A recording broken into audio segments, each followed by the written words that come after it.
we've been working in the peer-to-peer space for a long time. Also, me and David and most of the core team, and we've been dabbling in unstoppable protocols and crazy distributed systems infrastructure for quite a bit. And we made this decision a couple of years ago to take all this technology we built that's pretty complex and does some crazy stuff, package it up, open source, make it simple to use, and then just unlock people to build really powerful apps on top of it.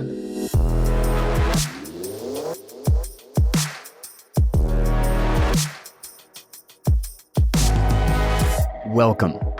I am Guy Swan, and this is the inaugural episode of the Pear Report. As you may know, if you've been following me, I have been barreling down the peer-to-peer rabbit hole again, as I have learned about Keat and the Pear runtime environment. I think this is the most important and least talked about technology in the fight for a decentralized future and for ensuring we can secure Bitcoin for future generations. I genuinely think that this technology is potent enough that we can rebuild, we can reshape the way the web works, and that it can be made infinitely more powerful by the fact that we have Bitcoin and Lightning and a peer-to-peer decentralized monetary infrastructure. And as I've been seeing the community and the development around this really start to pick up momentum, I just felt this was the perfect time to start a show to really explore what is happening here. That's why I decided to start this show, the Pear Report. We are going to explore a lot of projects built on top of the Pear Stack. We are going to explore how the protocol works and what its major pieces are. And we're going to explore what we can build with it. And we're actually going to do a little bit of building ourselves over the course of this show. We have something brewing on that front, so don't forget to follow and subscribe if you want to stay up on it. And the link to the Keat broadcast room that will have all of our episodes and everything that the Guy Swan network is producing will be available up there in the peer-to-peer app, Keat, and you will see the Pear link right down in the show notes. Now, in our inaugural episode, I felt it was only right for me to bring Mafintosh and Dave, or DMC, on the show from the Pear runtime team, the guys who are responsible, along with the rest of the team, who are responsible for making all of this possible. And I wanted to make sense of just how important this tech is and what it might mean in the coming years, and why, if you are building something, you should be building it on this. And I hope that we can make that argument for you. So let's get into our first chat of the Pear Report, the second coming of the peer-to-peer web. Dude, let's get into this. Are you ready? Pear Report. The Pear Report. This is episode 1 of the Pear Report. I am absolutely freaking stoked. Guys, thank you for coming on. We've done a couple of shows on Bitcoin Audible about this, but I have increasingly felt, as I've used Keat more, as I've started to explore the other tools and kind of developers that are the buzz is starting to happen about this. So I feel like it's the time to really kick off like paying attention to this. And I have increasingly felt like this is the most important, least talked about.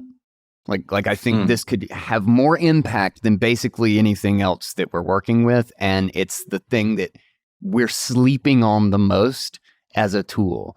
I think it's a case of like, it's a paradigm shift that's like so far away from where the convention and the traditional technology is. Mm-hmm. Even as you go into the crypto space, it's still further.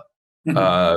And so like, I think for some people, it's like you don't even register it as a thing, right? It takes a while to like build a bridge to that.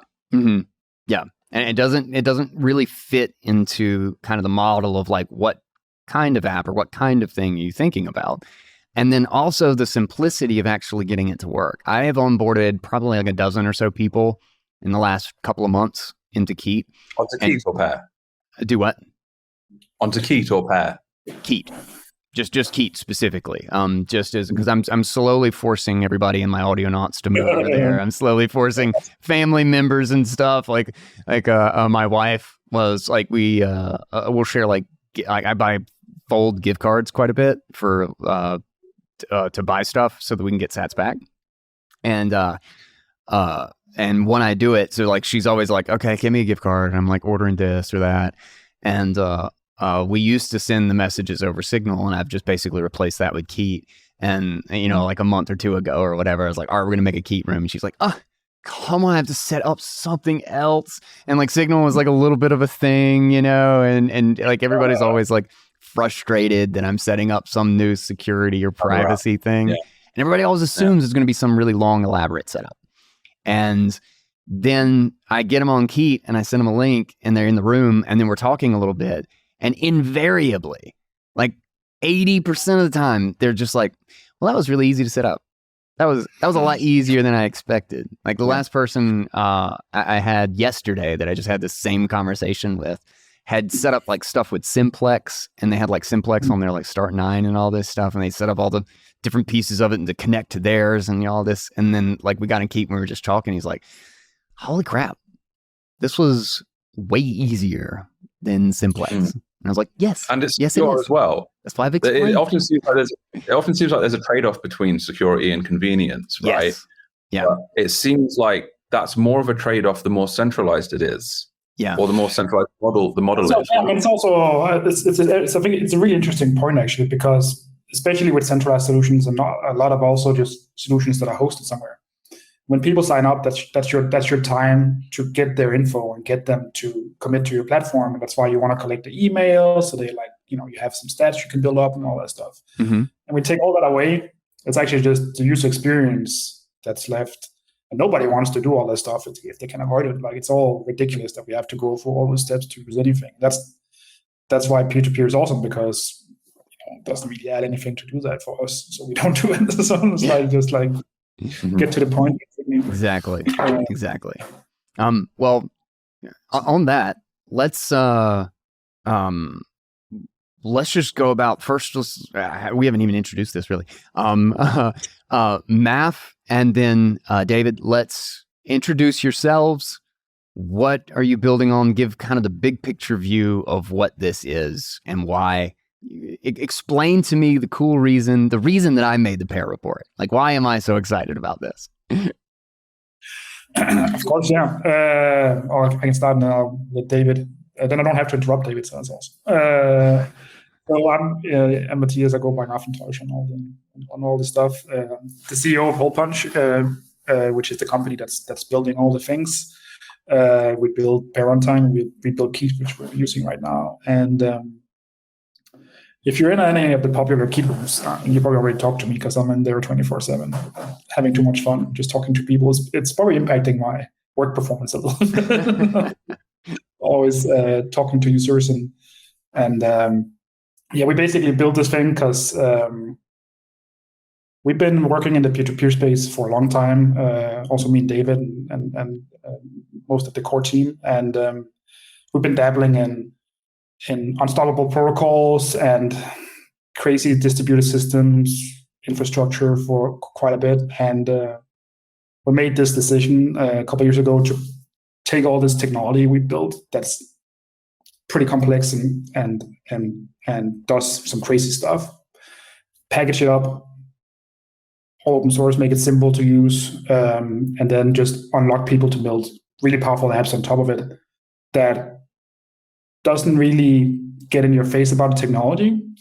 We're very good at getting in your face about technology because we love to talk about technology, but the apps don't do that. And just allow you to build really crazy, unstoppable peer-to-peer apps that just work everywhere, that can be shut down, that you can have private conversations on if you want to have private conversations, that you can have big public rooms on if that's what you're doing, and that we're not involved in any of it, and there's no signups and all this stuff because it's just the technology doing its thing. It's just between the peers. And yeah, there's one really interesting element about this is that you have no idea how much this is even being used.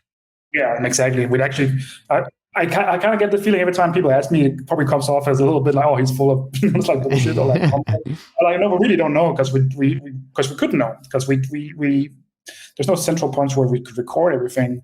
It's not like it's all running through your laptop. Like, I can totally add a room, not tell you about it, and add 20 of my friends, and it never sees your infrastructure. It never calls information from you. You don't have any metadata. It doesn't matter. It's directly to all of our devices. The 10 of us are the only ones that see it.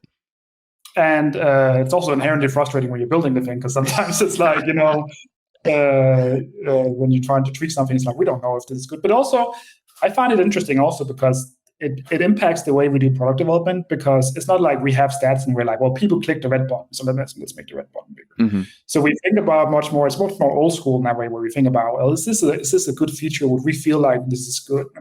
And I think actually I kind of enjoyed that a lot because it's just talking about the products. We talk about the products way more and our love for products and making good products rather than retention and getting more stuff in because we don't have those stats and we'll never get those stats and I also think it's gone too far in the current ecosystem about how things it's myopic and I think that the approach that we have we don't need any infrastructure, right? So we can move very quickly on product anyway and continually adapt. We have a communication product and a lot of people are communicating with us. Because actually, what David said, David, you should introduce yourself actually, so people know who you are. Oh yeah.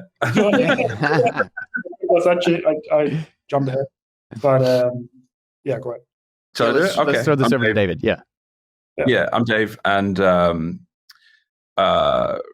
and Matthias have worked together in the past, and I've done various things, but I've always been about. As a kid, I learned JavaScript, and I just naturally started doing open source. At some point, and I think that open source has gone through quite a lot of phases, and it feels a little bit in a sort of, I wouldn't say stagnant, but like things aren't the vibrant energy of early open source communities isn't the same, and like obviously naturally because as things get bigger and they grow and different things, but within all of that you have like cycles, and I think that Pear is something that's part of a new cycle of open source.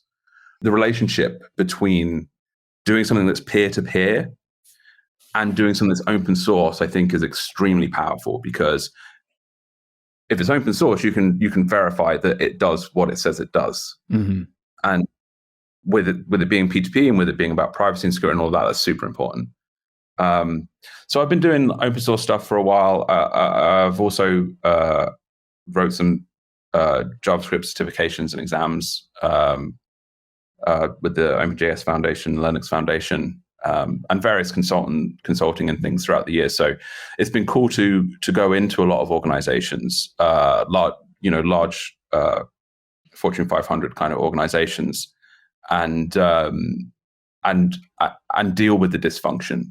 And deal with how can we help with this? And you start to see the same problems over and over again. So taking all of that together, putting all of that together into something that's very simple, and bringing it down into something where we have to essentially invent a new paradigm and then explain that, but also try to just keep it as simple as possible. And once you've sort of experienced it, and it's sort of true for Keat and Pear, once you've sort of worked with it a little bit, you go, oh, that's not as hard as I thought it was going to be. It's almost it should have gone, like that's how it should be, like why am I constantly asking somebody else to make a connection, Yeah. It's like there's a lot of software that just got out of control, I think, complexity wise, in the last 20 years, and it's still going on, and it's like it's almost like the military software complex or whatever, there's like complexity, and as complexity grows, you meet more and more people, and there's a reason why big companies have tens of thousands of employees working on software where what are they doing? We work with software. I mean, David has written our share of software, I think. We wrote a book together as well. I forgot about that. No cookbook. Yeah, we did and course. Yeah. And Peter Olger too. And having written that much software, you need more people than you think to write software, but you don't need tens of thousands of people. And there's some complexity of explosion there that happened at some point. And I think peer-to-peer is, like you're saying, it's a good way to take that back to basics. Yeah, hell yeah. I honestly think, it seems like a kind of natural progression of, like, you really saw the re-centralization of the internet with mobile phones. Yeah. When the idea of when the internet turned to connecting directly to people rather than websites or retail businesses, and you realized that kind of the crux of what the internet was is that we wanted to connect to each other, but we did not have a structure. The architecture of it wasn't meant to establish connections between people. It was meant to have client server. And inevitably, we went to client platform client in order to actually get around that limitation. And what I feel like what is happening with the Pear Stack is, and Noster is actually a really great example too of trying to figure out where in the stack, like what pieces of the stack need to be updated and changed in order to remove that central control, that kind of arbiter of connections and arbiter of profiles and user data and all of that information. Because human connections were used, the desire for humans to connect was exploited to build power bases for advertising, but it's more than advertising now, it seems, So, it seemed benign at the time, but I think we're in a place now where seeing the effects of that approach, I think there's a increasingly growing awareness of the dangers of that approach, to the point that even the discussion of the dangers seems to be a little bit repressed these days. Yeah. So having an escape hatch from that's just pure technology, it gives us a way to counter that trend, which I think is a safety mechanism for the human species ultimately. Well, it's like, I think one thing here is also, we often forget is that we're deep into centralization on the internet right now, and we're much deeper in than we realize. And I think I have this rush inside me to move faster. I'm always pushing the guys to move as fast as we can, because I think it's kind of like it's speeding up in the wrong direction for general people here. Like, big platforms are getting bigger. There's been all these things happening in the last, just outside even dystopian stuff. But like, I noticed that all political discourse has moved, like between actual politicians and people, has moved to platforms also that are then policed by the rules of the platform. I used to live in Copenhagen. I had a hard time actually following what was happening because I didn't have a Facebook account. And if you didn't have a Facebook account, you couldn't actually see what your representatives were posting, because they were posting on Facebook, because there's a small country and that's how it worked. And I think that's hugely problematic for many reasons, just public awareness and it's politicians. So, they don't say much smart stuff anyway, but we kind of gave away all that stuff to big companies and platforms, and we haven't even realized it. And that's why peer-to-peer is insanely important. And that's why I have this burning urgency to get this out everywhere very fast, because we need to aggressively take back control of it. And I think that the way that it translates for the general user is perfect, because it's another app. It's just an app. Like from as far as the user is concerned, they don't really care. So, but what we can also do with the technology is we can outcompete, because we don't have the overheads of all of that complexity in the infrastructure. And within all of that complexity, like technological complexity, you then have business and process complexity on top of that. And then you have battles for I want that role or whatever, right? So all of that, you take all of that out and you can just go so much faster. And so that's not just for us, that's for anyone who builds on Pear. And it's great because you're incentivizing usage and create the creation of apps that use this different technological model and different business model entirely. We're not monetizing data at all. Disrupt the ones who are, obviously too bloated now, but users just benefit from a change in the. I think to a certain extent, right? There's this level of indirection that a lot of people just aren't familiar with, because they're using their devices and it's private to them, and that's all good. But they're not necessarily aware of the collective implications of everyone doing that in that centralized space. Yeah. So moving it away from that, they don't necessarily, like the general user doesn't necessarily even need to care about any of that. They just need to care about, like, is this product X amount better that makes me want to move over to it? And enough people do that, the network effect kicks in, and then we're off to the races, And I think we're on the. Do you think the network effect's kicked in for Keat yet, or are we on the verge of that? I'm not really sure. Well, I mean, it's always hard to say, but like it's definitely very fun right now. I would say that. I think we're breaking into the atomic network phase. I think we've reached a point in the way that I'm using it, and it's funny with Keat too. Is the atomic network for Keat is actually extremely small.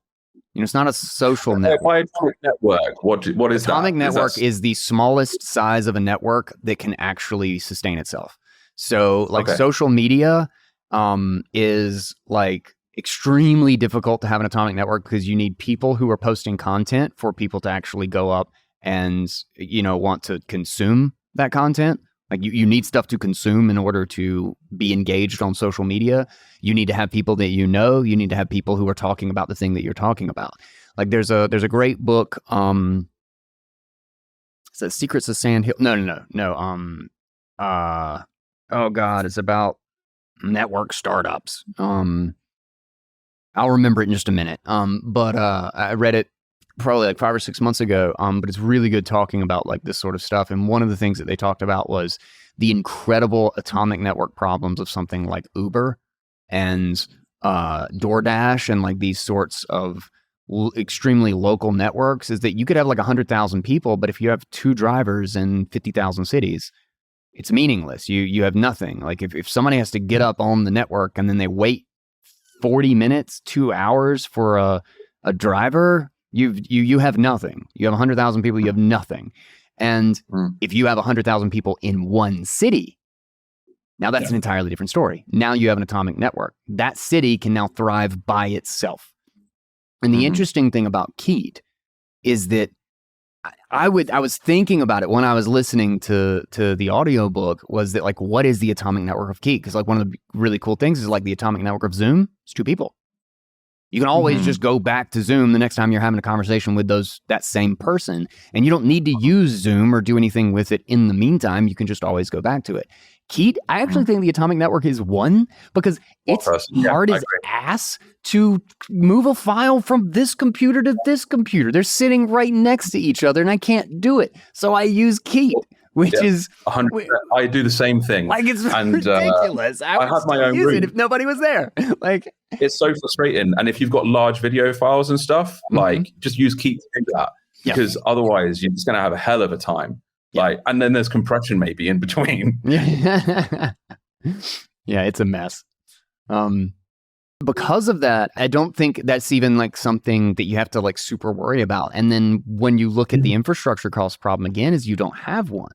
So like, I think even if it's slow and steady, I think it really only just kind of grows just as long as it works. And this is still just one app. This isn't Pear Runtime. This isn't the whole Pear Stack. This is just Keat. It's just a conversation. This is just a chat app, Totally. Yeah. So it's super true. It's like, I think it's a super interesting problem because I also feel like just peer-to-peer in general has this amazing ability that also is the kind of thing I'm looking for in the future for like personal AI and stuff. But it's a very good way to just extend myself technologically to be more powerful as a single individual. And I think that's, as a person who is a hacker, who likes to sit on my couch and just get my laptop and then do things, peer-to-peer to me, and this is why I started with peer-to-peer in the first place, is the thing that actually unlocks me to have a real impact on the world just from sitting on my couch. Because I don't need to talk to anybody if I don't want to. I don't need to put my credit card up to pay for tons of servers. I can just sit there and I can write some code. And if that code is good and that has an impact, that can spread out through the things. And that's when I used to work with BitTorrent in the past. That's what really like got me going, because it's like nobody can stop me, right? It's kind of like if people want to take a break, I don't want to take a break right now. I can just deploy it, and it's like spreading out, and like it's all I need is myself. And that feeling as an individual is the most motivating and most like easy feeling ever. And then obviously when you work as a team, it gets even stronger. But I haven't really found it elsewhere. And we had actually one of our guys who does cryptography now, Christoph, came from chemistry before he started working with us. Kind of crazy story. Sweet. Yeah. And he was telling me exactly this thing, how like he used to work in like, science, and how slow that iteration was, and how many people you had an idea and you had to involve so many things, and there were so many layers. And basically by the time you had to do anything, you're already demotivated because you're like, no, this is like, it's never going to happen in my life. Yeah. And peer-to-peer is exactly like the extreme opposite of that. It's kind of like, you do it. The only thing you have to worry about is like that it gets too widely popular, and you might get in trouble if it's something that's a little bit too spicy, like Bitcoin was for some. But that's actually a good thing. So it's very nice. Yeah, for sure. And going back to the idea of like the different models that, like how the business model and like thinking about like how to build it out, is that you can I think it also completely changes the nature of open source software, because one of the big limitations of open source software is that you still have an enormous amount of overhead. So if the project dies, it dies. Like it can't really, it's extremely hard to bring it back from the dead in a sense, because you need too much, you need too many resources in order to kind of sustain something. And one of the brilliant things about the internet in general was the fact that it just collapsed, like by an order of magnitude, collapsed the amount of resources to run a business, to actually provide some sort of a service for other people. And it's kind of regrown as everything has become about, everything has moved to the internet. It's still an order of magnitude less, but it's kind of grown just because of the nature of competition and the constant, like kind of Jevons paradox of it consuming every bit in computation that we have available to us. It's like, oh, well, now our CPUs and GPUs are so much more powerful. It's like, oh, well, here's a 7 billion parameter AI model. Guess what? You have no GPU. Like, we're back to just like, we need to triple, quadruple it again. It's also a defense mechanism, isn't it? Like as a business grows and so forth, it's going to try to stop other businesses disrupting it. And one of the ways they do that is by using more resources, asking for regulation that makes things more difficult for newer companies and different things. And so like we need like I think you constantly need something to rejuvenate, to open up a new niche, and this is a significant new niche. Yeah. Yeah, the fascinating thing about this to me is that it's done it again. Like what the internet did to lowering that cost, and then what just getting genuine, no setup, like easy UI, like building a peer-to-peer protocol that is just agnostic to what you're doing on it. Is that next layer. It's an order of magnitude decrease. Like here's a great example actually, is I was just talking with, have you ever played or seen Hodl Up? No, it's a game. Fun, though. It sounds it's a game, and it's a Bitcoin game. And I will say, for the couple of people that I've worked with and talked to who are doing Bitcoin based games, there is an insanely difficult balance to strike between, does this game teach you something useful about Bitcoin? Like, is it accurate? Versus, is this engaging? Is there an interesting user dynamic that actually makes it fun? And Hodl Up is far and away like took the crown in both categories. It's literally the entirety of the game is just it's all pieces of Bitcoin, And it is so much fun. It was really entertaining. We played a game of it at BitBlock Boom, and I won. But it was actually really, really entertaining and really fun. And but it's an expensive game. Like they said, not only do they like make it with really nice materials and coins and little miner tokens and like all of this stuff, but like everything is just very clean and modern and kind of like nice casino sort of look design. But in trying to ship that and then do like, send that around the country, around the world, like dealing with customs and all this stuff, he's like, I want to build an app, but I need, like what does it cost for me to run servers? Like first I got to get developers, but what does it cost for me to run servers to get it so I can actually have this be popular? And my immediate, as we were having this conversation, and my immediate thought was like, oh my God, this is like a perfect example of like something that we could do with Pear Runtime.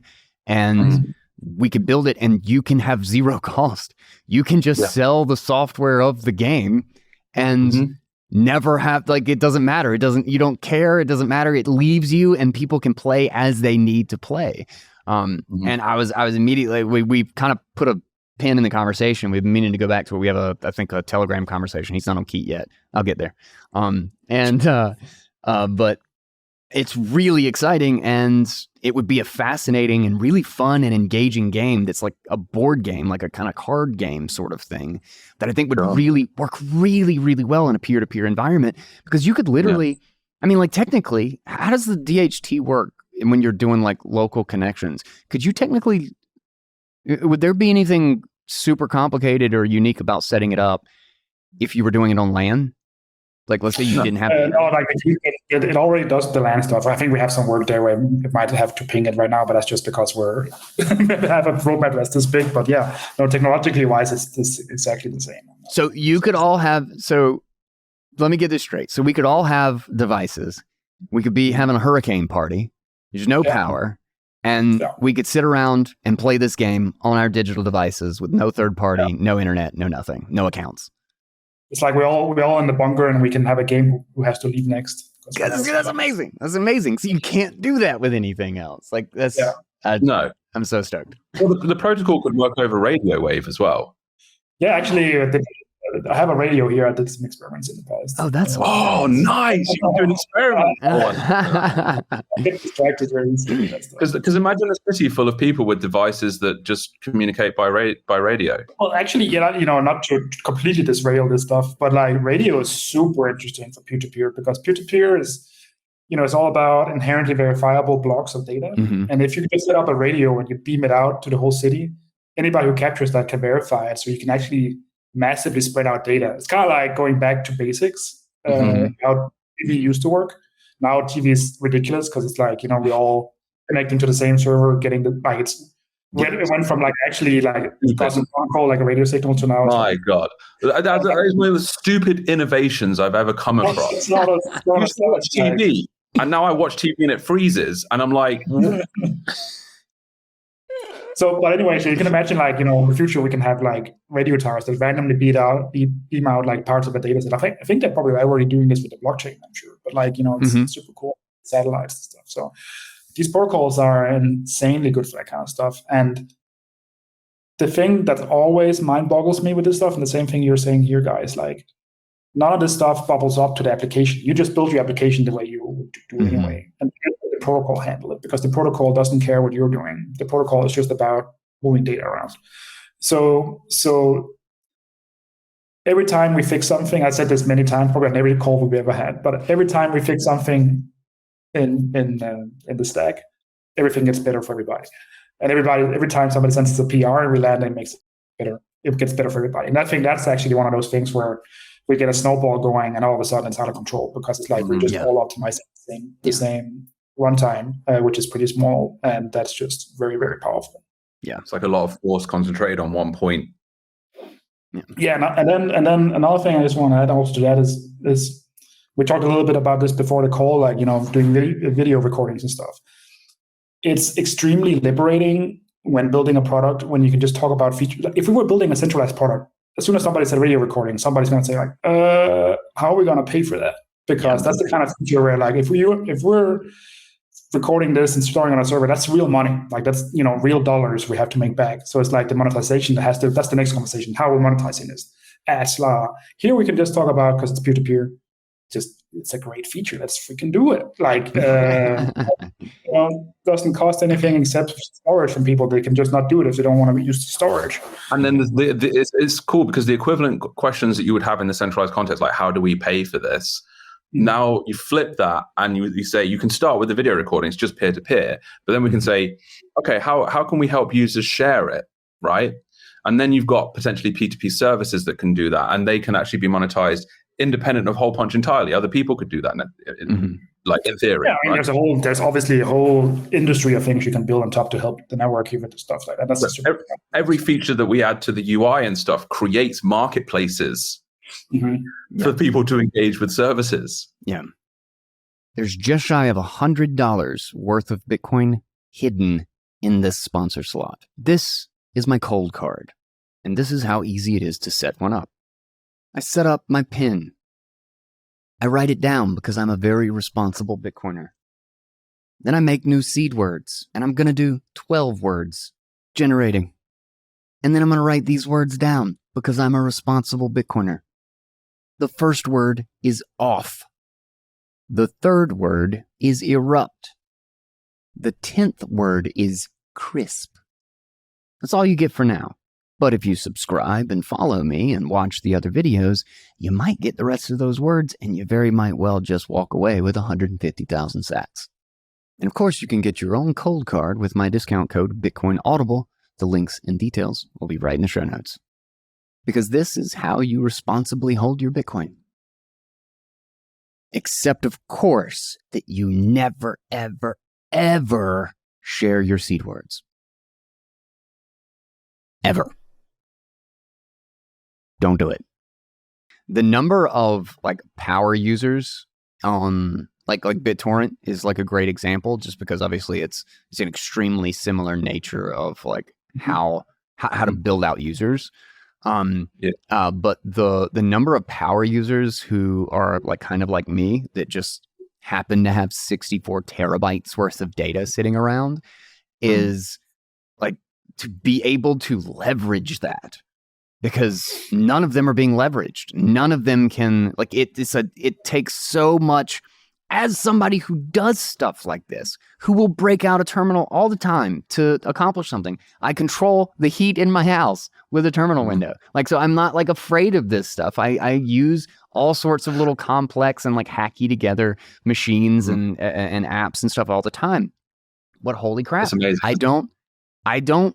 I don't bother. I don't do that. I still don't have a good way for my brother to just look at the stuff on my Linux machine and, be able to download a file or something. Like Johnny, my producer or whatever for this show, when we're transferring stuff, I still have to upload it to Mega, which I pay $40 a month so that I can have 4 terabytes and then send him a link and then he downloads it.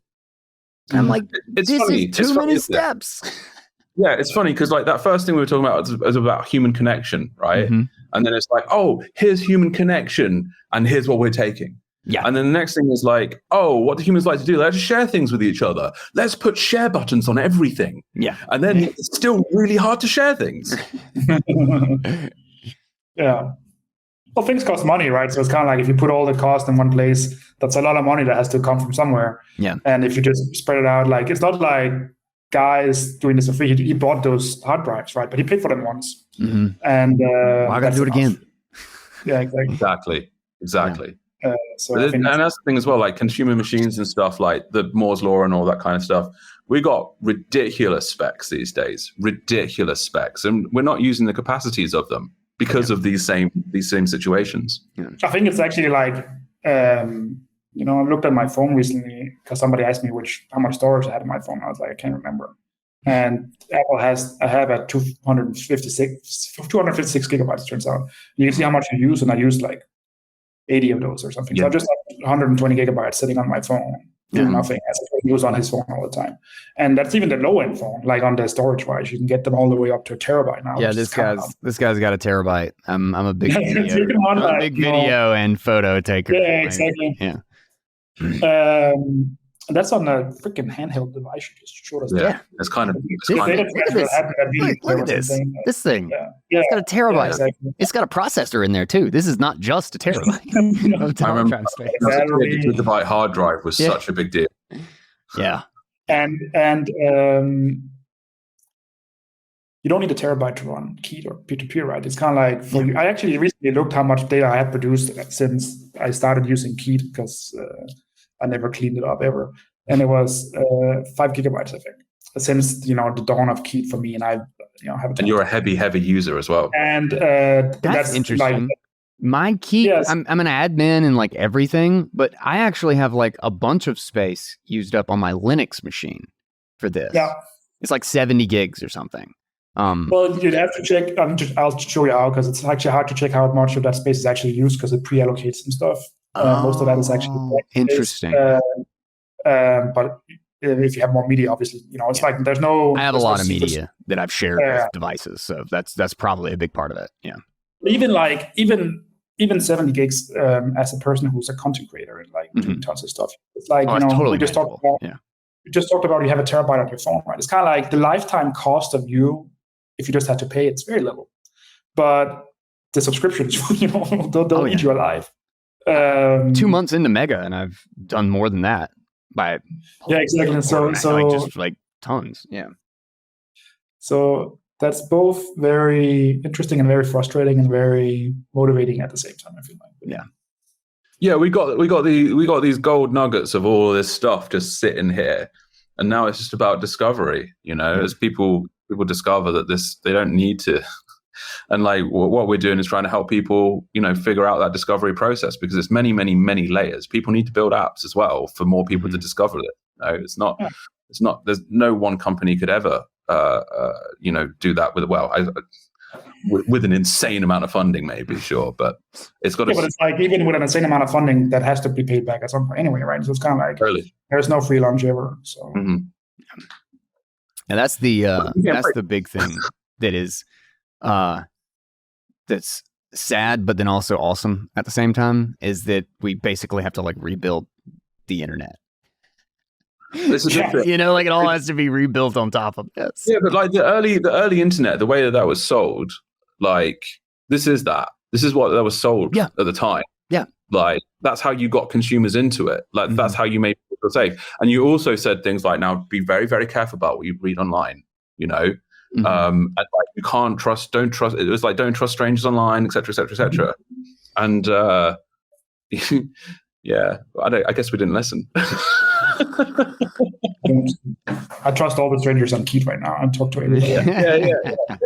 I love talking on Keat because it's one of the only apps I use, because it's obviously like privacy apps, and there's a lot of privacy apps. People have these very interesting short usernames that doesn't reflect anywhere where they're living. It's like, we have just like these names, and I love that. It's like really fun to talk to people where you actually have no idea who they are. It happens very seldomly. You've got the two things going on with this. You've got the small world networks of P2P where people just talk to who they know, and then like you're sharing videos with your brother and different things like that. It's just a good utility to allow for that. And then we've got the broadcast rooms now as well, for like, because I don't know what scale can we get to on the rooms now? Right now, there's no bound on the scale on the rooms, actually, so it's pretty cool. So could we do whole population, like 10 billion? I'm sure one of our blocks will pop up in between, but it will hit a UI limit or something. Yeah, the pixels will be off. Yeah. But that's the cool thing. It's like it makes me sleep at night knowing that I'm not going to wake up on a Saturday and then like if we have massive traction and thinking, oh shit, that Amazon bill. I had that once. Massive traction means yay, we're getting stronger. Because not going to get that bill. So that's the key here. I think it's like we can just focus on doing one thing. I also think it's funny you say that, guy, but like sad and awesome, I think, kind of encapsulates this entire space. Every time we have a team meetup with our guys, it's both like half like, oh my god, everything is terrible, the world's going to shit. We need unstoppable technology, la la la la la. And then the next day it's kind of like, hey, I hacked this thing together where we can do the audio into the other thing. And it's super cool. It's really fun and all. Yeah. And like those two spectrums is very, very interesting. It's the most emotionally volatile thing. It's just like everything sucks. We're all gonna die. I don't even know what's happening. It's like, oh my god, I just made the coolest thing that I've ever made. Yeah, we often have discussions that's like, well, if there's a nuclear holocaust, will this technology survive then? Like, can we still do the data? Like, yeah, okay, cool. Yeah, so let's send some memes for it. We gotta save the memes. We've got to save the memes. That's the thing with going back. I don't want to keep on bringing up the radio thing, but like that with the post-apocalyptic thing, a device that can do P2P over radio, like that explains how everything works, explains how to build more of itself. Like, at least in you're always going to have a few humans left over, usually in a post-apocalyptic scenario. Like, there's going to be a couple of us at least. And then at least they don't start, because maybe, who knows? Probably not. But maybe you've been going through cycles of boom and bust of over hundreds of thousands of years of different type of hominids, right? And building civilizations and then killing themselves because of the scale problem. And what we could do is we could throw something over the fence, right? Yeah. So that in that post-apocalyptic scenario, they start off with a P2P, highly sophisticated technology kind of society. Yeah. And then maybe we can get past the Fermi paradox. Maybe. Yeah. I think you should join the Area 51 room, David. This is a movie waiting to happen. No, just not to go down this rabbit hole, but have you guys heard the Younger Dryas theory that actually 10,000 years ago, the reason we have extremely kind of absurd explanations for things that we can't build that are 7,000-year-old structures is because they're actually left over from that. There's actually a substantial amount of geographic evidence that towards the kind of Alaska, West Coast, the U.S. zone, we may have gotten hit by an asteroid, and there may have been a civilization before us that was wiped out. And part of all of the reason that we have so many ancient religious texts that have common threads, even though they're from different corners of the world, may actually be because of a throw over the fence, kind of a fundamental ideology and ideas of it's actually a fascinating theory, but it's a fun thing to dig there's so many black spots in history, and the further you go back, the more there's black spots that there's always room for speculation, 100%. But it's a really fun rabbit hole on just YouTube when you got nothing to do and you have no peer-to-peer building to do on the weekend. But one other thing that I specifically wanted to bring up was, and kind of get y'all's thoughts on, was there are a lot of other applications, protocols, these sorts of things that are inherently insecure and have a lot of inherent limitations and kind of attack vectors. And recognizing that this is attacking the problem at such a low level in the stack, but by basically changing data layers in the internet, is that it actually makes everything that is already decentralized more decentralized.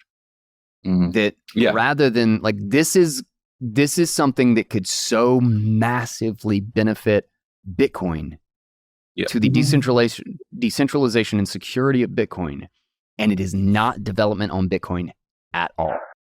No, and that's been the counter argument, I think, to a lot of hate against Bitcoin has been it's about going in that direction towards decentralization, and the issues that are there can be solved, but it's there's a piece that's needed, and I think that we're bringing in a piece here, right? For it's a self-repeating piece of infrastructure that can support these other decentralized global, because Bitcoin's global state decentralized, right? And we've got now we're bringing the local state decentralized. You put those two things together, and it's you've got everything.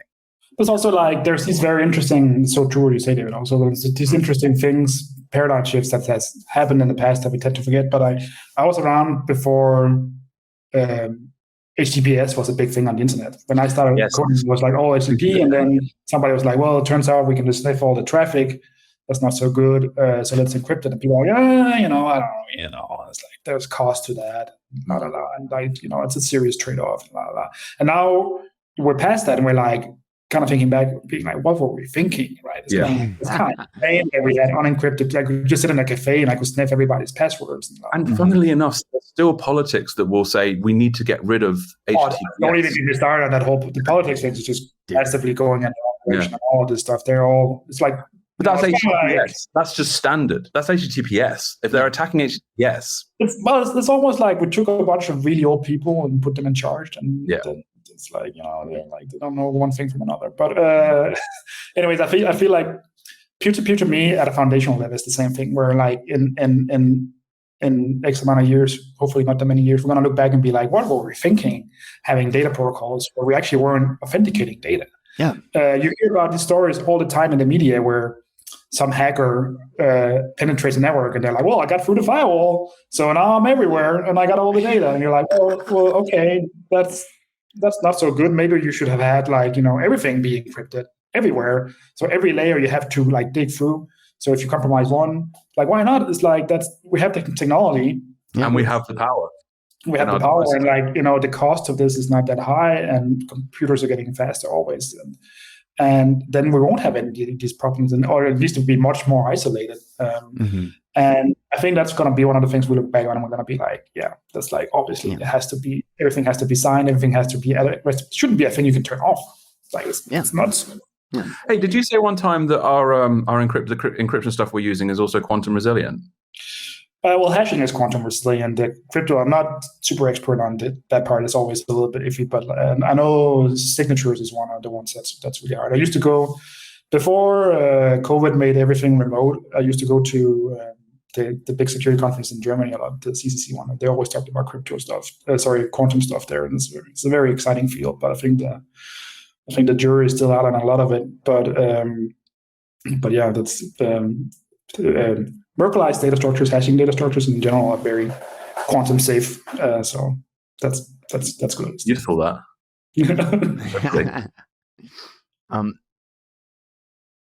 One of the scope of this is just hard to deal with. One of the things I wanted to ask specifically was, because Matt, you actually a really funny story about this, was building a protocol spec, because one of the things is Nostr, because Nostr and Keat, or I keep saying Keat, Nostr and the Pear Stack are the two things that I've been most interested in about the last year and a half, 2 years, when I got first touch points for either one of them, for solving some of the major communication layer problems that we have. And one of the interesting things about Nostr is that they basically built a spec and the dirt, absolutely dirt simple, what's the least thing that needs to be built for it to work, it's very small, very simple, very fast moving. And so it built a lot of momentum, but it's also got a massive amount of it's still got a lot of limitations. It doesn't really solve the server problem. People talk all the time about, my relay costs me $700 a month, and Nostr is not a global network. It's still, there's a lot of trade-offs still there. Whereas the Pear Stack is something that you guys, well, I know Dave you're more recent to the project, but Maf, you've been working on this for how long? I'm busy my entire software career at this stage, but yeah, 10 years at least. So yeah, I mean, one of the first videos I saw was from 2014. Had air back then. Yeah, but it was a video of you in 2014 on a terminal window booting a VM from a different computer over the internet. And I was like, and that was literally one of my very first touch points with all of this. And I was like, holy shit, what is this thing? And then I found the Beaker browser and then read its death post-mortem, trying to figure out how does this work? How is this gonna is this going to be the thing? And got rabbit holed, and then here we are. How long later? Oh crap! What was my original point? It's like specs versus writing things down versus not doing anything, right? Yes. Like so my question is, what's the degree? Like Noster is really easy to build another thing that's compatible with it to talk to the other Noster client. You know what I mean? And I feel like right now, my question or my concern, I know this is eventually where it is going to go, but my curiosity is like, how do I build something that is compatible with Keep? Like, let's say I just want to grab one room and I just want to back up that room on a different device, and I want it to be just like some little drag and drop app. It's not Keep. It's not anything. Like, how do I do that? And what are the kind of intricacies and y'all's thoughts on that problem, I guess? The documentation and the videos that we have on pairs.com talk through creating a chat app. And that chat app, I think you can connect that. You could actually use that to just open Keep rooms as well from that chat app. Really? So, well, yeah, because it's just keys and DHCP. It's just keys and logs. It's just keys, right? Basically, yeah. And so that's one thing. Another thing that's coming down the pipeline is the Worker API. So spinning up little services from within Key and stuff like that. And I think Matthias and Andrew, you've got some stuff coming down the pipeline for like visual plugins and stuff as well, right? Well, we already have a plugin in now shipped in Key with identities. That's amazing. So we're gonna unlock a lot of stuff. And yeah, like David said, it's like the cool thing is that it's all the same protocol. So these things are pretty easy to interact with. Obviously, there's tons of stuff to do and tons of stuff to open here also at this stage to make that more workable. I think it's a very interesting point you bring up also about like specs first versus specs later. Like, we're very open about how things work, and all the stuff is on GitHub about these things. And just as open as we are about the stuff, just as bad are we are writing a lot of things down in non-code. We have a lot of code, very good code, but a lot of code. And I think it's not like one is better than the other. I've done both things in the past. For us, it's still early. Our protocol is very generic. It's a pretty simple protocol also when it comes down to it. And the thing that allows us to make this thing run at the scale it has to, like we want the entire world to run on this stuff, basically. And is having speed of iteration, basically. Speed of iteration here means that when we see a problem, we fix it. So we go in, we tweak the protocol a little bit, and we're like, oh, cool. We have the main implementation right now of the protocol because there's no spec, which is both good and bad, but it allows us to iterate really fast in that stuff. And at some point, it's going to be to the point where we're like, well, now there's no more tweaks needed because it's just running at exactly the scale because we have the entire world in there. And way before that, obviously, was going to start publishing things out. I think that's the key difference here. Other projects can do it a little bit more easily because the scope is smaller. That sounds maybe like a backhanded compliment. It's definitely not meant as that. But like something like Noster, because the scale, abstraction at scale is just a little bit more contained. It's a lot easier to then write a simple spec than other people can do, and to get a lot of benefits from that because they can have more clients and they can have more diversity in that. But they also get a lot more lock-in. So like solving these things, like you mentioned, where you're paying $700 for a server, it's actually really hard when you have that because you have commitment and you have other people and it's like consensus building. And we on our end, we just do it and then we deal with the consequences. That's why, Guy, you've been in the environment for a while. That's why we break things sometimes because we get it wrong and then we tweak it. But that speed of iteration at this stage, because we don't want to get just like us three on Keyed and our friends. We want to get everybody on Keyed. So we want to get to that penetration level where it's like, everybody's like, what the heck is going on? How can they do this? That requires like a speed of iteration that we just need to have right now. And I think that's the key here. The updater as well, like on desktop at least, we have a good process. Yeah, that's also exactly why we're doing over-the-air updates for everything, so we can make sure that people stay on the latest versions because it allows us to iterate faster.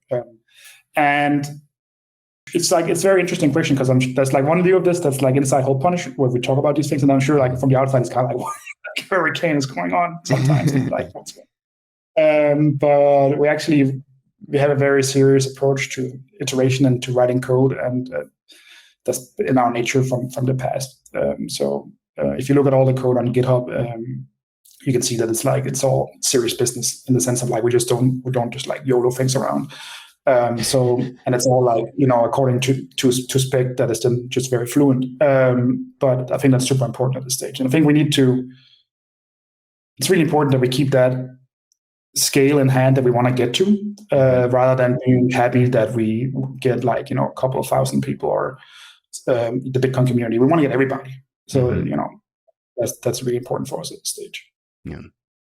I don't know if I answered your question. I'll just babble. Oh, no, yeah, for sure. The story that you told me though that brought that to mind, which I thought was hilarious, is that you said like there was like a version 9 or whatever of the protocol.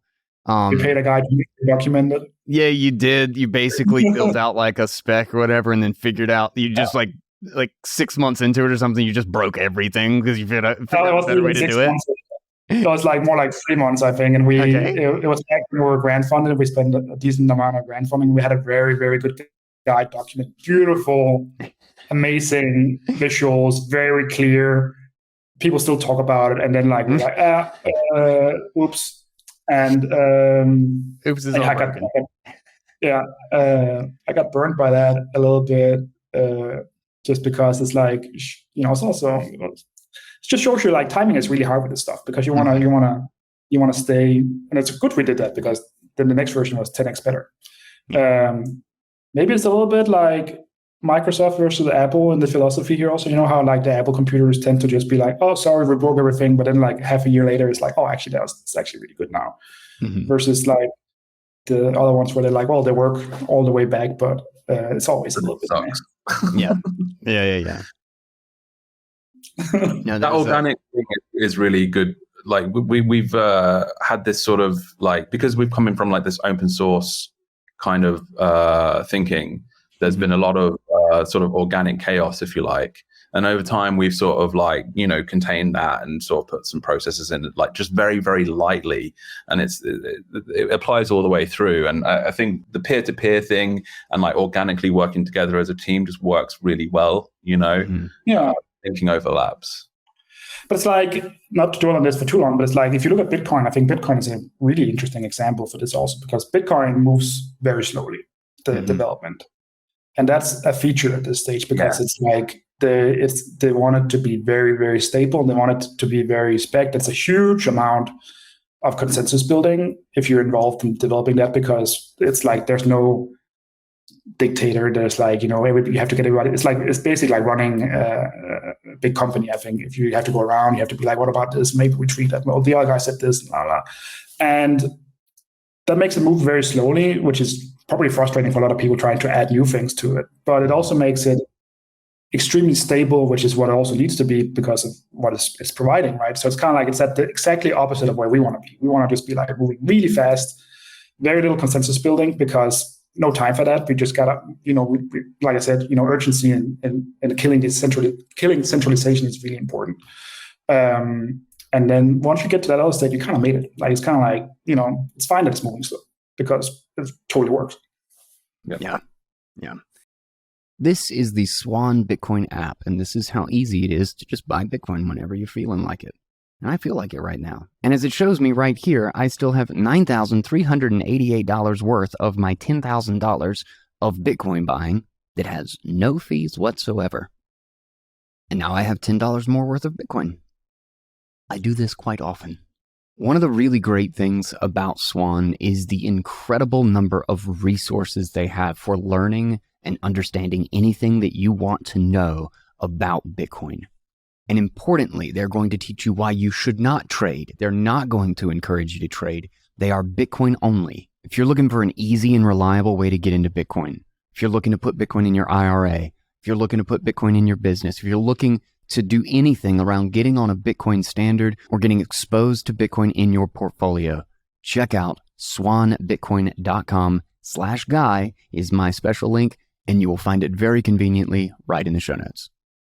I wanted to get into something. So going back to the thing about Bitcoin, one thing that I have run into recently that has me just frustrated beyond belief is like so much of Bitcoin has to run over Tor for like Lightning and then like connecting to your own node, and basically making use of Bitcoin in a sovereign way through like mobile and stuff is as big of a pain as trying to move files from computer to computer without a third party.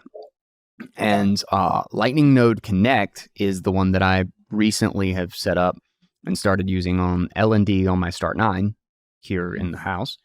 And it works. It does work. It's a whole lot better. But I still just randomly will get some RPC errors and have to reboot the thing.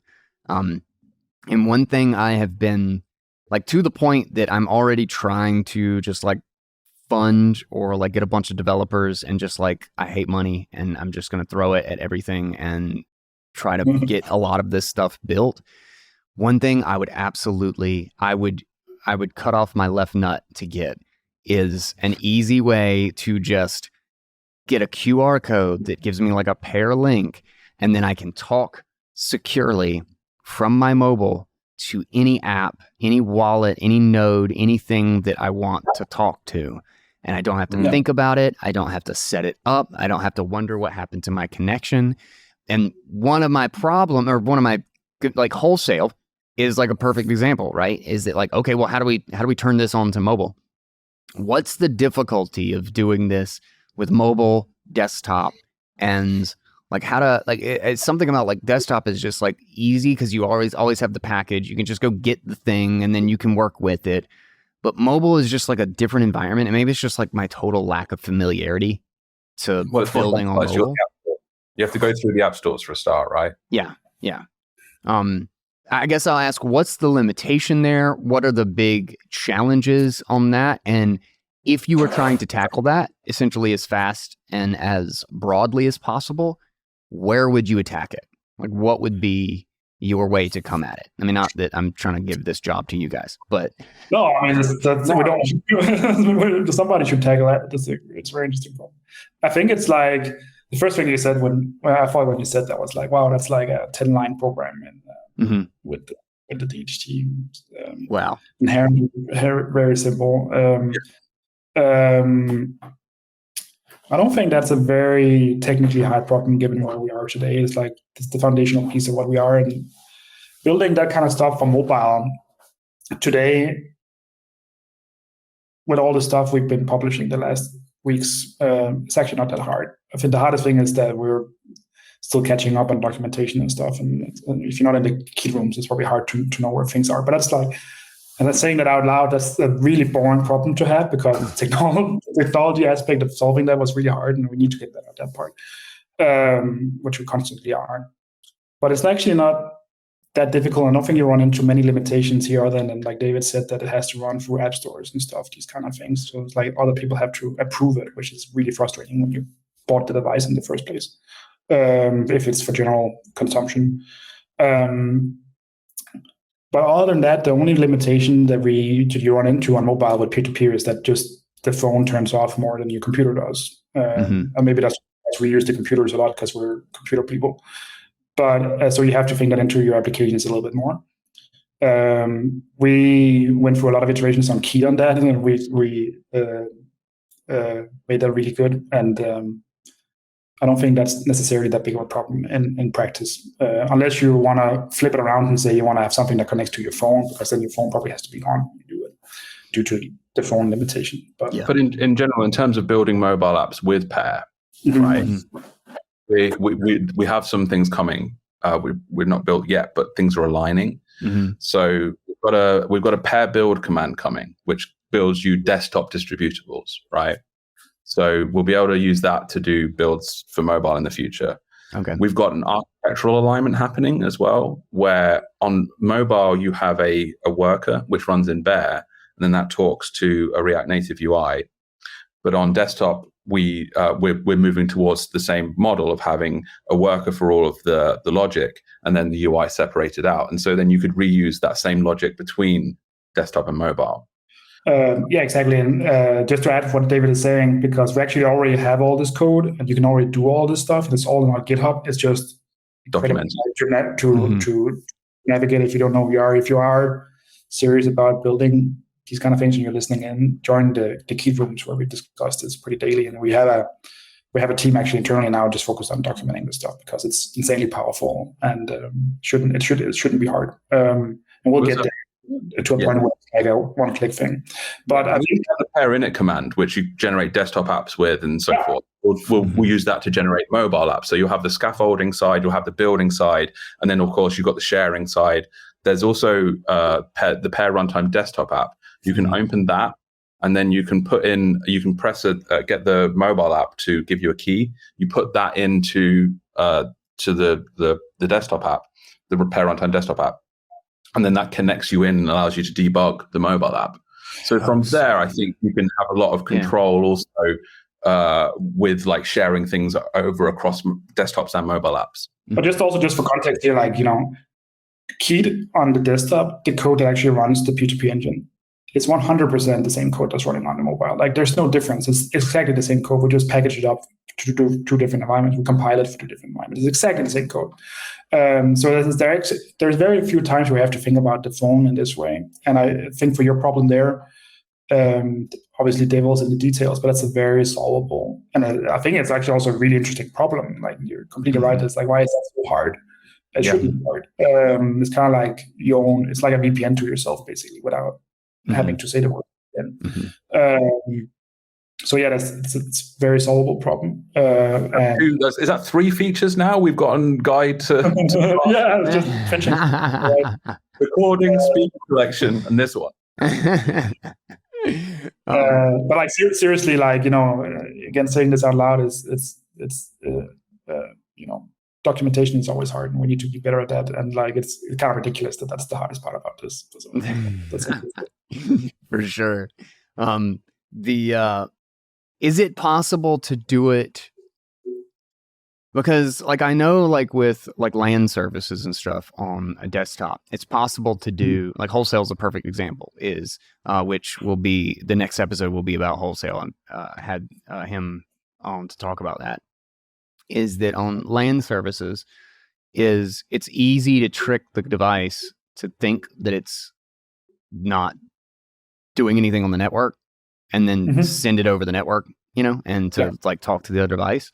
Whereas I don't really know that the ins and outs there on mobile. Like, would this have to be built into the app? Like let's say Zeus is the one that I'm using right now.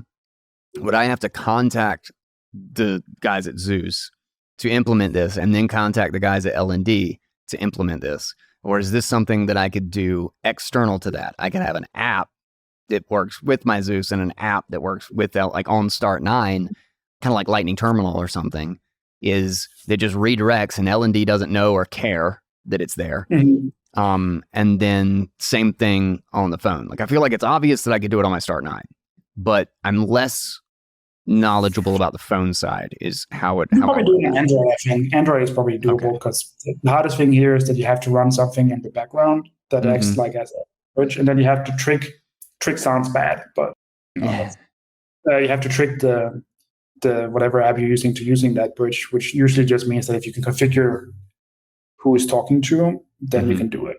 Gotcha. You so can also do it difficult on iOS just because of the control. On iOS, it's probably more the app has to do it. That's my guess. They actually have background, but they're much more restrictive. But I'm guessing people who's very interested in this is on Android anyways. So, but it's always terrible. We have to make that like we freaking own the phones. Why we have to care about it? It's insane to me. Yeah. Coming soon, the Pear phone. Coming soon. Yeah, it'll be good to drop that now, right? But it's a super interesting problem. And as a person who's done a lot of phone app cracking in my past days, it's very easy to fool these apps into doing all kinds of things. So it's definitely doable. It's just more like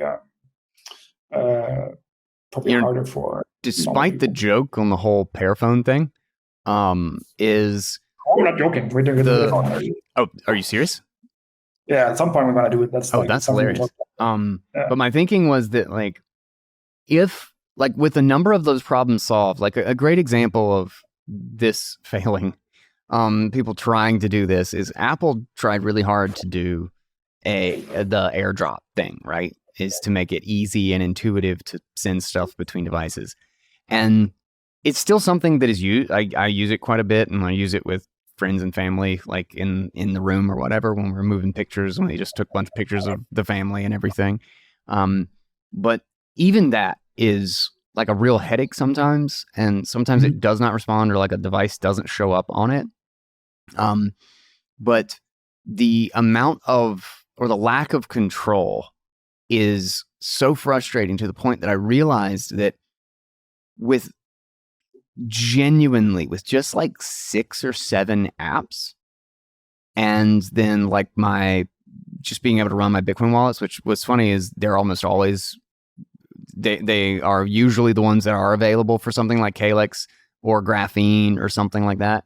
But with basically just like 6 or 7 main app functionalities, is that, and especially with the amount that I use Keat these days, I could go full on a different phone that was just entirely peer-to-peer, and then I just built it around those functionalities, and I'd be able to get more functionality and more usability out of it without, like, again, we're back to like that thing at the very beginning, is usually it's a trade-off. Usually I'm having to deal with everything being crappier, slower. Tor is a nightmare. That's why I could obviously connect to all of my wallets and apps and stuff over Tor on Start9, but I don't, because holy God, I can't wait that long. When I'm like in person, like trying to send a Lightning transaction or whatever, and try to boot up my thing and be like, all right, let's do this. Let me scan the QR. I'm loading my wallet. Hold on a sec, guys. Yeah. Oh, we're starting Tor. We're starting Tor. Hold on a second. Like, I mean, I shit you not. It's that bad. Like, I can't, just not usable, you know? And I've been that guy in the startup trying to use Lightning at the store, basically, like, you know, and then, RPC error. Yeah, that's because you gotta try again now. Yeah, now it works. Yeah.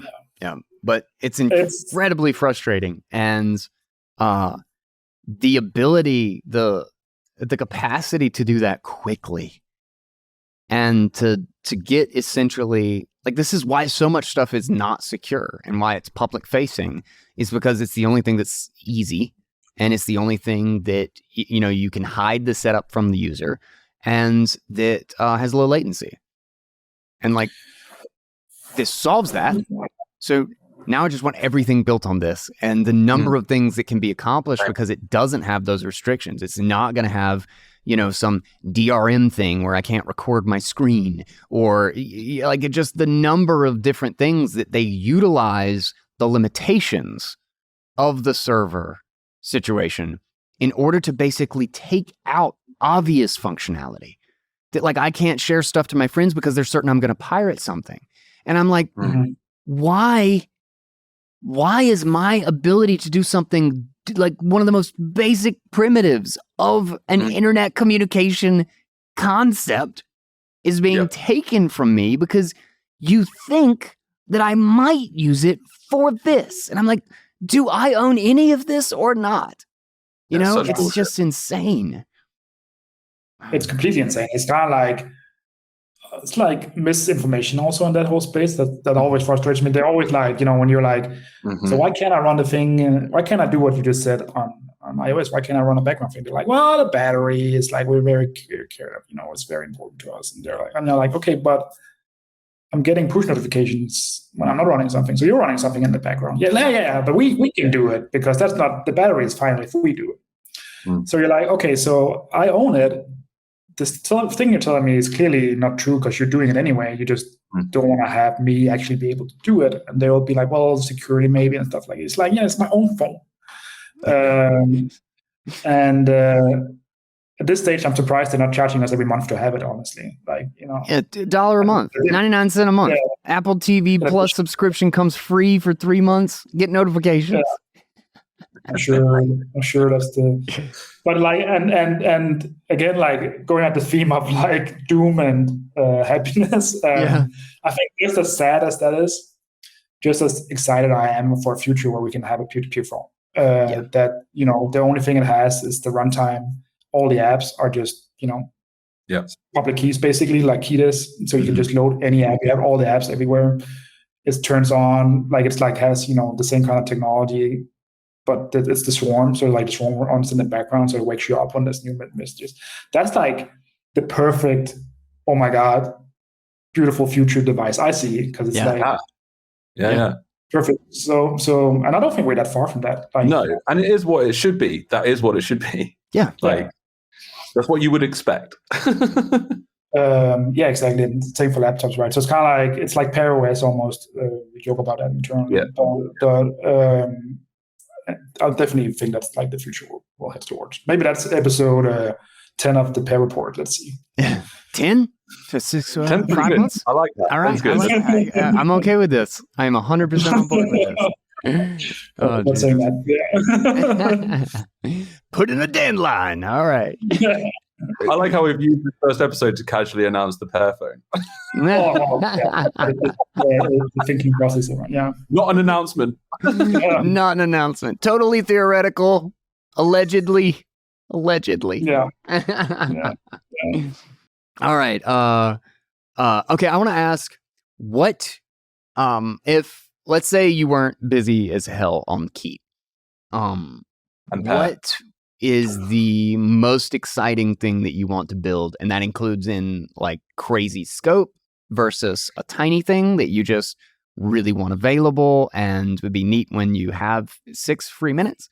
What's the thing that, we'll go to Matthias first. What's the thing that you really want to build that is not Keep, that is on Pear runtime, that you think would be a huge deal?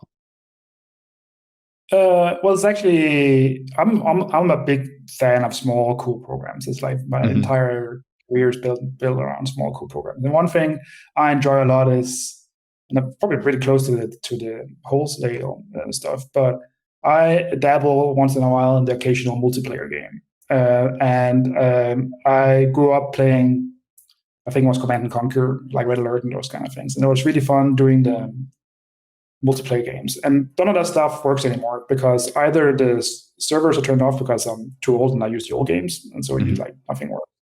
Or just the networks doesn't work because it's it's not built for today. And I looked into it recently, and it's actually really easy to just, you were discussing, Guy, just make a little bridge where the games, you intercept the traffic of the game and you just put it into the swarm and you just send it. And then all these games I used to play would just magically work, and we can all just have LAN games, but it's over the internet again. That's what I want to build, because that's one of those things where I'm oh, okay, we just make a little program and it unlocks all this stuff again. And so I bring back LAN parties. Yeah, man, I want to go to Age of Empires. It's for people who are not necessarily in the same room, but it has that joy of everything. And the way these old games are structured, where somebody is the server, that model fits really well for this kind of stuff, because then I would just run it here and you guys would just connect to me and we would have fun, and we would turn it off, and it wouldn't cost us anything. We wouldn't have to sign up for anything. It's not like a subscription, and it's probably a 100-line Pear runtime program. So perfect world. So that's in my I would probably do department. That's very awesome. Nice. Hell yeah. Yeah, I could do that. Dude, so Dave, was yours, you said yours was Ages of Empire? Or Age of Empire? No. I've got a game of is it Age of Empires? It's actually an old Microsoft game, but it's that multiplayer LAN game thing. Yeah. That's what I was saying. Is that your game? Because mine would be StarCraft. We had our LAN parties on StarCraft back in the day. Oh, it was nuts. Good stuff. Not done a lot of it, actually. I used to play the Age of Empires as a kid, and then with a few friends and stuff once or twice, I think. But I like playing GTA. I like to wind down and shooting some people on GTA. Amazing. I'd like to build. I wouldn't like to build. There's one thing. I don't know if I'd like to build any of these, but these are things that I'd like to see happen, if that makes sense.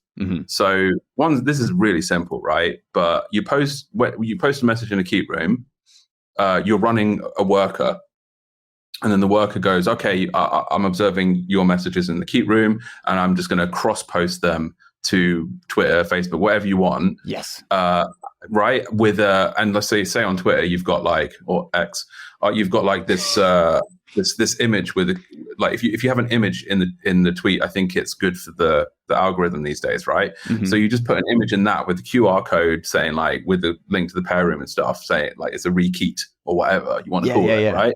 That would be kind of cool, something like that. Super simple, and you could do it in a way where it just opens, because it's your computer, right? So all you're saying is, I want this automation tool to post what I posted in this app and go and post it in this app. You don't need APIs. It's all running on your machine. So it can just open Chrome for you, log in, do the post, close it in the background. Mm-hmm. Yeah. No, that's awesome. It's you doing it. Right. Yeah, and especially with Noster, because one of the things I've been thinking about a lot is how to bridge the two, because Noster is basically a social media protocol without like everybody's building it with relays, but the relay model isn't really attached to anything. There's no reason you have to use relays. Relays are just what has already been built, which means that you could do the exact same thing and keep all of the same pieces as it is, just use Keat as the use the Pear Stack as a communication layer, use Pear runtime.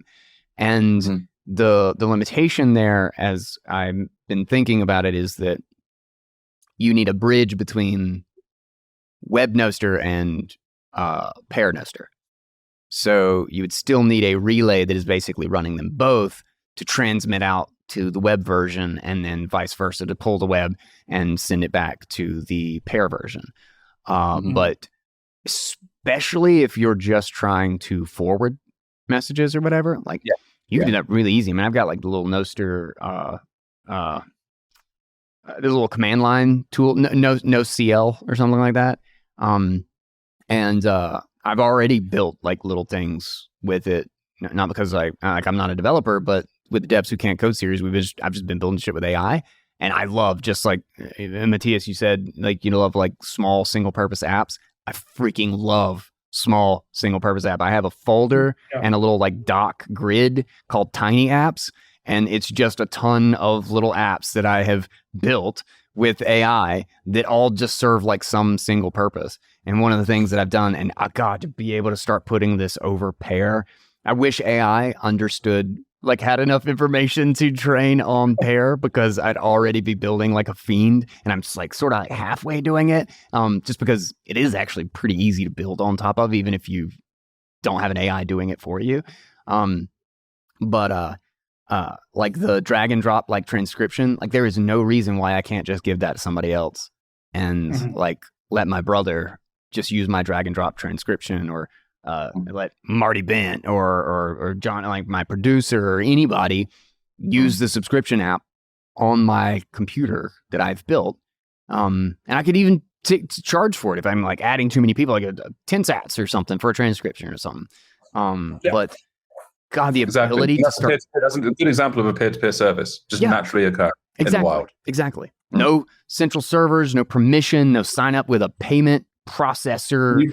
And you kind of back your way into it there. You're just doing it for yourself and your friends, and then more and more people want to use it. And then you're like, wait, I need to recoup some cost, and then it just becomes that, Yeah. But I think it's a very interesting thing you bring up here, because it's also the kind of thing I think that should be a social experience. It's kind of I think all the apps we talk about, it's kind of it all ties back to social. If we're playing a game together, like I said, we want to also have the video running, so we can be throwing slurs at each other as we kill each other in GTA and whatever. Running small apps is kind of I should discover all those in the chat room that we have together, and you should just be here's the apps I have in my folder. You can click here to run them on my computer, because we trust each other, because it's in a room. Or you can, it's a peer-to-peer app, so you can also just stream that app to your computer and run it there. It's all verifiable and all this stuff. But that experience is actually, we're very, very close to that. David talked a little bit about this worker API we're launching. It's very basically that. And I think that actually, to a large degree, bridges a lot of the stuff we talked about, where you can make crazy stuff with AI, and they can be all kind of nuts the way it builds it, but it doesn't matter, because you can just put it into the chat, and it's it doesn't have even to scale, because it's just you and I running it. As long as that works. that's fine, and that solves a real problem for us. But the distribution is probably really annoying right now, and like the whole infrastructure around it is probably really annoying right now, and that's a very solvable problem. Yeah. Speaking of distribution, actually, is like one of the things that for the little tiny apps that I built, one of my big problems has been when I first built the transcription, when I was like, all right, I'll put it in Mega and give it away so you can like download it or whatever. And I ended up running like a couple of different problems and then putting the link in. It was just like frustrating. And I'm like, all right, I'll put it on GitHub and let people download it. And then I just didn't have the time to figure out exactly the pieces to make it actually work. And I'm like, is it going to work on multiple? It's just Mac only. Like there was like all these complications. And it was so funny is that like Pear, if I built it on top of Pear, like there's only like 6 commands, like it's really easy to kind of know which one that you're supposed to use. And then like, I can just give them the key. I don't have to have and then you should sign it with your key identity once we release that. And so then it's kind of like, I can get an arbitrary program and it's like, it's made by Guy or it's verified by Guy. And that's how I know it's not malware. We trust each other. Yeah. And it's just a symbol. And like, I think it's like, the main thing that always strikes me, especially with P2P, is that it's always social at some point. It's like always makes everything a lot easier. And if you don't have that social layer, it's really hard. That's why I'm very bullish on Keto, obviously, for obvious reasons. Yeah, hell yeah. Well, guys, unless there is, I guess I'll give the last opportunity to bring up. There's still, I could talk about all sorts of stuff. And one of the things, I got like a list of things that I was thinking about. Maybe does anybody want to, just because I got this specific question from someone else, talk about like why this was built in JavaScript, what the complications and thinking is about like alternative things. Dave. That's a great. I love that question. I love it. JavaScript's the lingua franca, right? So you've got there's a huge amount of people using JavaScript, front end and back end. It's also just like you want to be low ceremony, right? Because if we were picking a high ceremony language, guess what? Lots more documentation, right? Okay. The other thing is like you can do things with JavaScript very quickly that you just, because of a lot of that ceremony being gone and whatever, and because of the nature of the language, the prototypal nature of it and all of that, you just can't do that with other languages. It takes more time. Plus, with Bear, which we've got add-ons anyway. So it isn't just JavaScript; it's JavaScript and C. And the little C pieces are isolated. They're like just doing their one thing really well. And those things combined, it allows us to like, the high impact, like very important pieces that need to be written in C are written in C, but they're self-contained. They don't go out of control. And then you've got like JavaScript, which is much more forgiving to you going out of control in a way than C is, if you know what I'm saying. Like you can move things around much easier, And then on top of that, we're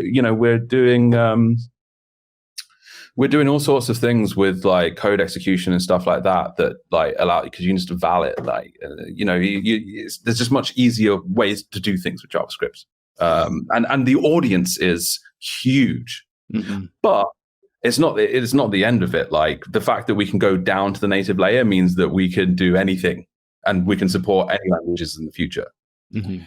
It's all the things David said there is very true. And I also I think that David touched on the end, like hiring for us has been very easy because it's a huge pool of developers out there. They're very smart in JavaScript.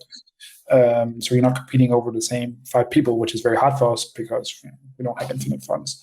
Maybe there's a little bit of a troll answer also, Byron. But I'm a big fan, always have been, of the perceived ugliness, craziness of JavaScript, because it just short circuits all the art discussions we have, especially online. People always ask me, why not Rust? Look at this beautiful piece of code, and like you can frame it and it's amazing. I'm just like, I'll take the smudged think like 80% of the way there, and I don't really want to talk about it. Like, it's more like I want to talk about what it does. I don't really care about the code in that way. It's a fallacy to think a piece of code is perfect as well. Yeah, and which is something that's not is much better actually.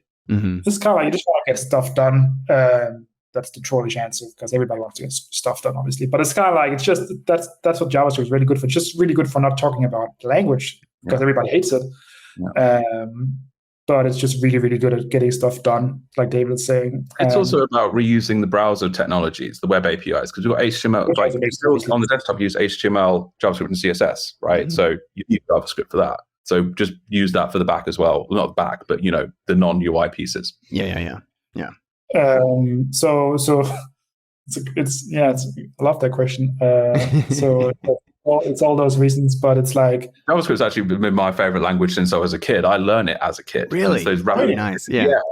When I was 12, it was it's the rapid iteration cycles. I tried to do Java and I couldn't get into it because my kid brain was like, I still have the same kid brain. No, I don't want to do that. I just want to I want results right now, Mm-hmm. But the thing is, like, also, like, people, this is obviously very biased, but like, people writing in other languages have a tendency of thinking about the wrong things. They're like, if you write it in Rust, it'll be faster. I'm not sure that's true, but it's like that kind of performance you're thinking about when a fast language is probably the performance that is not killing you. It's like the wrong kind of performance. Outside some very, very specific problems, which very, very, very much exist, most problems are not bound by the speed of the language. Mm-hmm. Plus, we can drop into C anyway, so it's like, yeah, exactly. And it's like, I find it interesting to see when people rewrite front ends in Rust or whatever, and they're like, "Oh, look, I'm like, yeah, okay, so why though? Because it was probably pretty okay." And like when we have actual performance things in Keating, we have obviously tons of that we're fixing all the time. It's always just like, oh no, it's because we used the data structure wrong. No language will save you there. So, and then the plus side of JavaScript is that when that happens, changing that is really easy, because it's a very, very friendly language to just iterate really fast. It's not like you have to then be like, oh, we got to change all the things and like have an architecture meeting and all that. Yeah. Also, it's not commonly known, but ASM totally works with the stack as well. Assembly, you mean? Yeah. Yeah. WebAssembly. Oh, so you can do all your WebAssembly stuff too. Yeah. Interesting. Yeah, that's true. Don't advertise it. We haven't documented it yet. You go for the repos and sure. Well, but yeah, so there's like a lot of companies that are sort of building like, WebAssembly kind of execution machines for all languages and stuff. But like, Pear has that. You just got to dig for it at the minute. Nice. I want to give you each an opportunity to say, basically bring up or say any last thoughts that you want, and also just in general, thank you guys for coming on, and thank you guys for building all this shit. And it is something that I have been pretty aggressive. It's a comparable excitement to Bitcoin for me. Like, this is legit, like one of the, and part of me hates that like nobody like so few people are aware of it or understand it and are realizing that it is a solution to so many problems. And I regularly get the like, oh, but like, how do you connect? Who controls the connection? I'm like, it's BitTorrent, it's DHT. Like, and like, okay, yeah, there's a central server somewhere. And it's like, no, there literally isn't. And I think everybody's going to slowly come around. I just might have to be really annoying in the process. The bell curve, man. The bell curve. Yeah, there you go. It's like the guy on the both sides of the meme thing. Yeah. My favorite meme right now. Yeah. Exactly. Math, let me hand it over to you. Well, first of all, I think it's the most exciting thing right now is to join Keat, just because it's really fun right now, and it's a lot of early adapter stuff. And I'm not just saying that. I think everybody who joins in will feel that. So you should definitely do it. And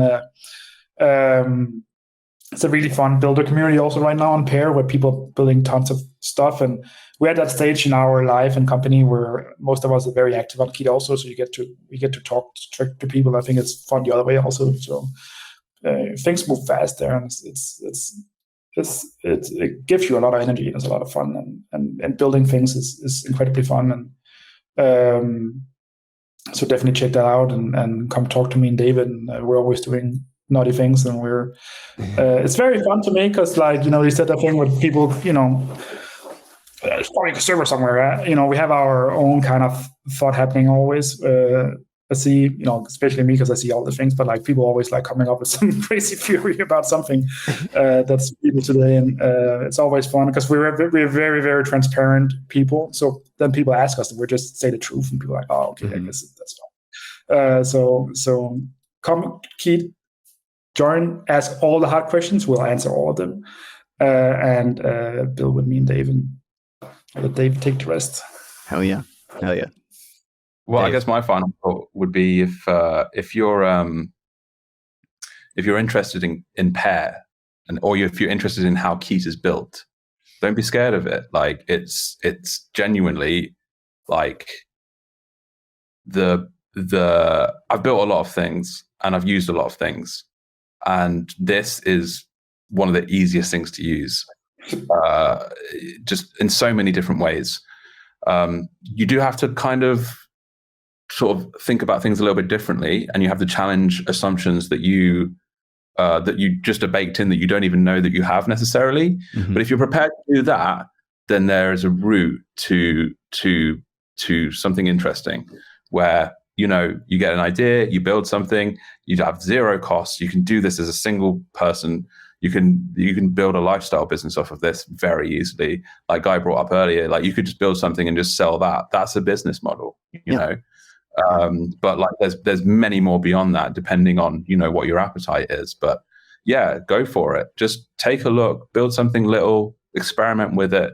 Take a look at all our tools and stuff.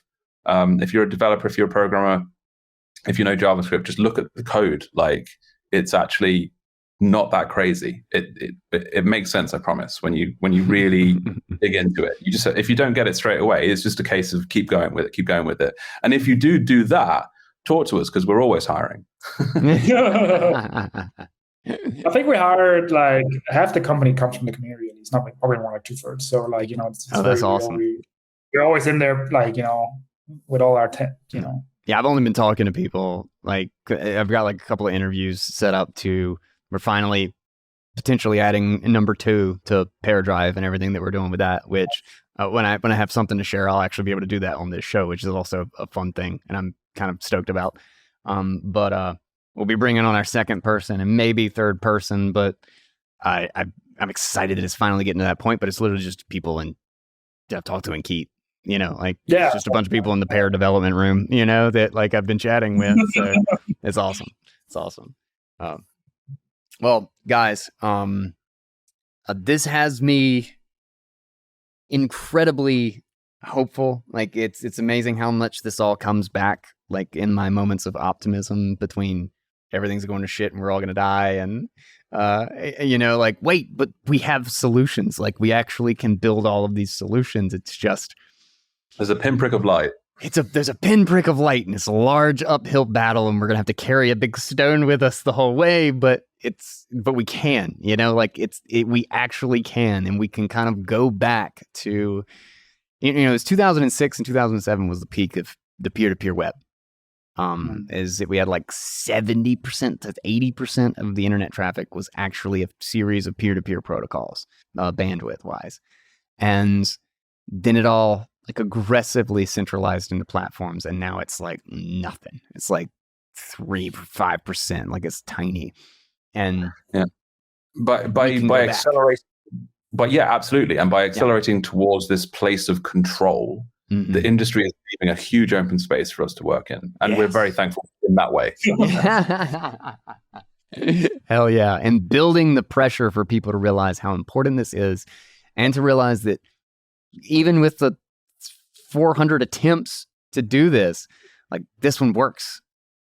This one finally does it, and you don't have to set it up. And I want people to understand that it is actually here, and now we build on top of it. Like no phone number, no email. Yes. Yeah. Awesome. Just join and have fun. Anyway, that's my rant about. I think the peer-to-peer web is coming back. It's coming back. We're doing it. All right, guys.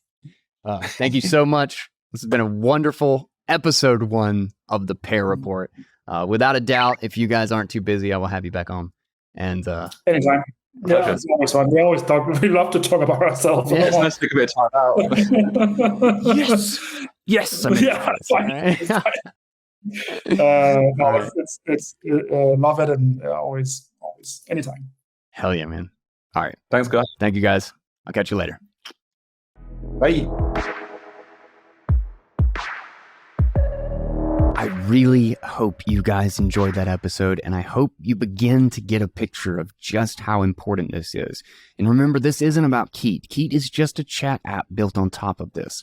This is about the fact that we can build any app just like this. We can build it for all platforms, and it can work peer-to-peer with networking built in with almost no setup.